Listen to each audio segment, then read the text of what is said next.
பிறருடைய உணர்வுகளுக்கு மதிப்பு கொடுத்து உங்களுடைய உணர்வுகளை நீங்கள் அடக்கி வைப்பதனால் உங்களுக்கு உடலடத்த நோய் உள்ளுக்குள்ளேயே இருந்து உங்களை வாட்டும். ஆகையினால் உங்கள் குழந்தை செல்வங்கள் எல்லாமே உங்களுக்கு எதிராக தான் இருக்கும். குடும்பம் நடத்துவதற்கு அவங்களுக்காக தான் நீங்கள் வாழ்வீங்க. ஆனால் கடைசி நேரத்தில் உங்களை தவிக்க விடுவாங்க.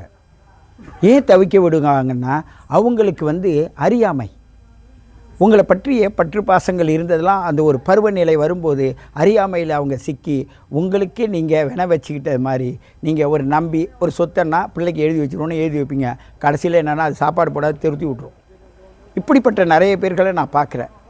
எங்கிட்ட கேட்குறாங்க இதுக்கு ஏன்னா அதே ஒன்றுக்கும் ஆறுக்கும் உடையவனே அதே சிவா தான். ஆக நான் அவசரப்படாதீங்க. சொத்து சுகங்களை நீங்கள் அனுபவிங்க. ஆனால் பூமியில் பிறந்து தனக்காக வாழாத ஒரு நபர் இருக்கிறீர்கள் என்றால் அது விருச்சிக ராசி நபர்களாக தான் இருப்பாங்க. இன்ப சுகத்திலே சிக்கி தவிப்பவர்களும் இவர்கள்தான். பல ரகசியத்தை இன்ப சுகத்திற்காக மாற்றிக்கொண்டவர்களும் இவர்கள்தான். என்றோ செய்த தவறுகளை இன்று சுட்டிக்காட்டி உங்களை தொல்லை கொடுத்துக்கிட்டே இருப்பாங்க. ஆகையினால் உங்கள் தரத்தை விட கம்மியான நபராக இருந்தாலும் கூட உங்களை எப்பொழுதும் சுட்டி காட்டி கொண்டு தான் இருப்பாங்க. ஏனென்றால் நீங்கள் தரத்தில் உயர வேண்டும் என்பதற்காக இந்த பூமியில் பிறந்தவர் யாராக இருந்தாலும் சரி.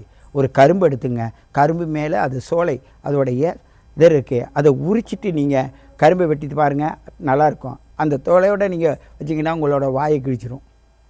அந்த சுவை உள்ளே இருக்குது. ஆனால் அதற்குன்னு அது முறையோடு நீங்கள் சாப்பிடணும். இந்த பொங்கல் பண்டிகையில் உங்களுக்கு அற்புதமான தை மாத விருந்து நல்லா தான் இருக்குது.